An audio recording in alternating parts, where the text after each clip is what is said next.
हजरत उमर रजी अल्लाह ताला अन्हु के पास एक शख्स आया, कहने लगा कि मेरी जो बीवी है मुझे पसंद नहीं है, मैं उसको तलाक देना चाहता हूं, मुझे उससे मोहब्बत नहीं है। जैसे हजरत उमर की ज़ौजा एक दफा हजरत उमर के सामने ऊंची आवाज से बात कर रही थी। किसी ने कहा कि आप अमीरुल मोमिनीन, आपका इतना रोब और दबदबा, आप अपनी बीवी की ऐसे बात कर रही है और आप इनको छोड़ते नहीं है। मुफ्ती तारिक मसूद स्पेशल।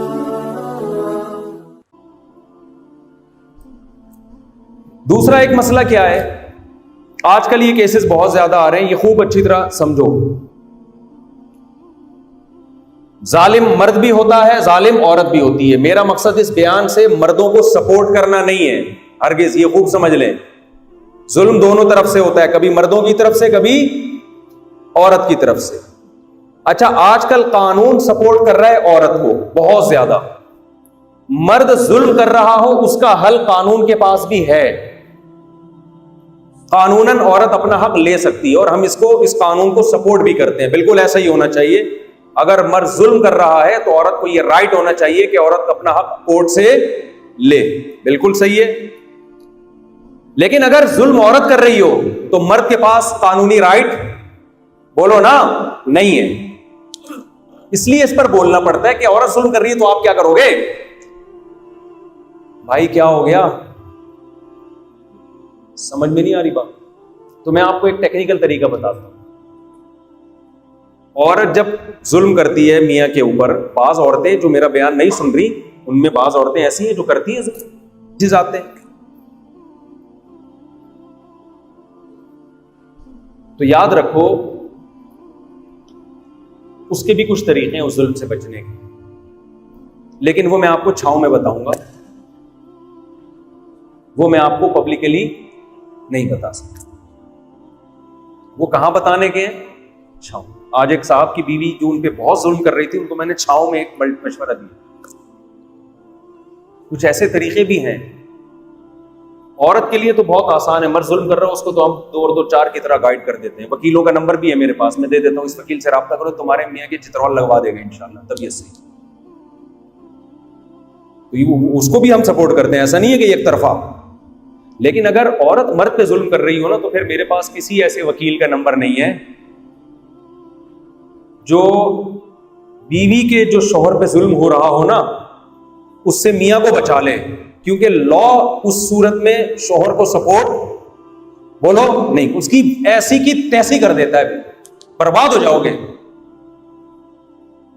अब सवाल पैदा होता है, जब मैं ये छांव में बताऊंगा तो मैंने ये अनाउंसमेंट की क्यों, इस टॉपिक को मैंने छेड़ा क्यों? छांव में ही ये टॉपिक छेड़ देते आप। क्या ख्याल है भाई? यार कुछ समझ में नहीं आ रहा। मुझे ऐसे देख रहे हैं जैसे मैं कोई पहली दफा आपके सामने बैठ के बयान, ऐसा लग रहा है शौक में चले गए, ऐसा लग रहा है शौक में चले गए। तो देखो, अगर कोई औरत सच्ची मुच्ची का जुल्म कर रही है, खामखा में नहीं, बाज दफा आदमी समझता है कि जुल्म है, हकीकत में वो जुल्म नहीं होता, वो आप ही के अंदर कोई टेक्निकल फॉल्ट होता है जिसका रिएक्शन हो रहा होता है। तो असल तो इसका जवाब छांव में है, वो कोई गैर कानूनी जवाब नहीं है। कोई ऐसा ना हो कि मेरे खिलाफ कोई केस करे, मुफ्ती साहब अदालत के खिलाफ चलने का लोगों को कह रहे हैं, ऐसा नहीं है। लेकिन मैं पब्लिकली अगर बताऊंगा तो उसके साइड इफेक्ट भी हो सकते हैं, अच्छी भली औरतों का भी, लोग ऐसा ना हो कि उनके साथ जुल्म ज्यादती है, बात चीजों का लोग गलत फायदा उठाते हैं ना, इसलिए मैं पब्लिकली नहीं बता रहा हूं। लेकिन उसका हासिल क्या है? उसका हासिल यह है कि जो औरत आपसे वफा करे उसके साथ रहो। हर चीज बर्दाश्त हो सकती है, बेवफाई बर्दाश्त, बोलो, नहीं हो सकती। एक लिमिट होनी चाहिए हर चीज। जैसे औरत को भी मैं कहता हूं शौहर जुल्म कर रहा है, बर्दाश्त करो, लेकिन एक बाउंड्री होनी चाहिए ना। ये थोड़ी कि जुल्म सह के जिंदगी गुजारनी है ना, ये नहीं होता भाई। अल्लाह शादी इसलिए थोड़ी की कि जुल्म सहने के लिए।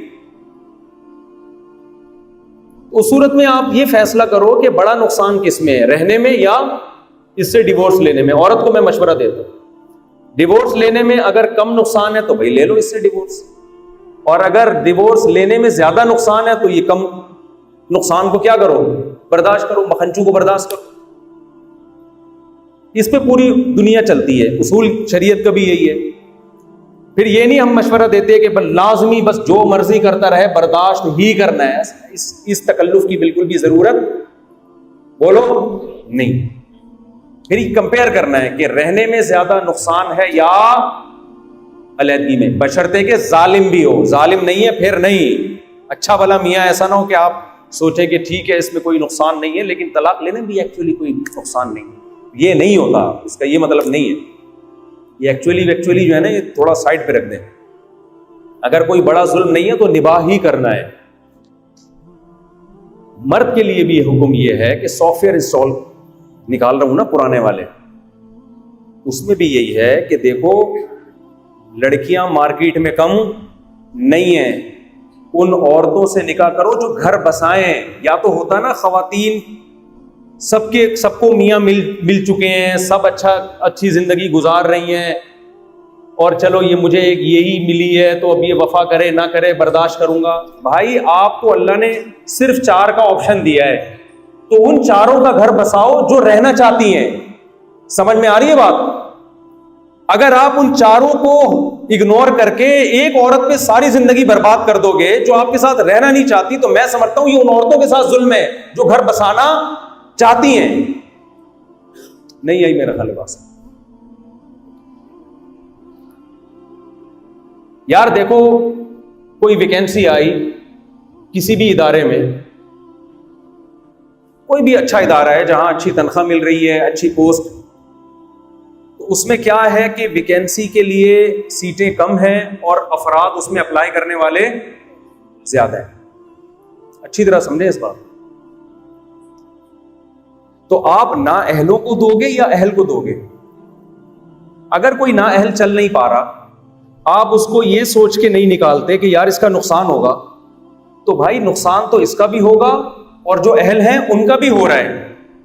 तो बेहतर नहीं है कि ऐसे को नुकसान दिया जाए जो ना अहल है, और ऐसे को ये वैकेंसी ऐसे के हवाले की जाए जो बोलो अहल है। और आसान मिसाल, आपके पास एक रोटी है, 2 भूखे हैं। भूखे कितने हैं? बेहतर तो है कि आधी आधी काट के दोनों को दे दो। लेकिन ये अगर मुमकिन नहीं है, रोटी ही एक लुक़मा है आपके पास, एक निवाला है, ना इसका पेट भर सकता है ना इसका। अब अगर इसको निवाला खिलाओगे तो ये मरेगा, इसको निवाला खिलाओगे तो ये मरेगा, दोनों में से एक ने तो मरना ही मरना है। तो आप थोड़ी तफ्तीश करोगे कि कौन अपनी हमाकत से मर रहा है और कौन कुदरती आफत से।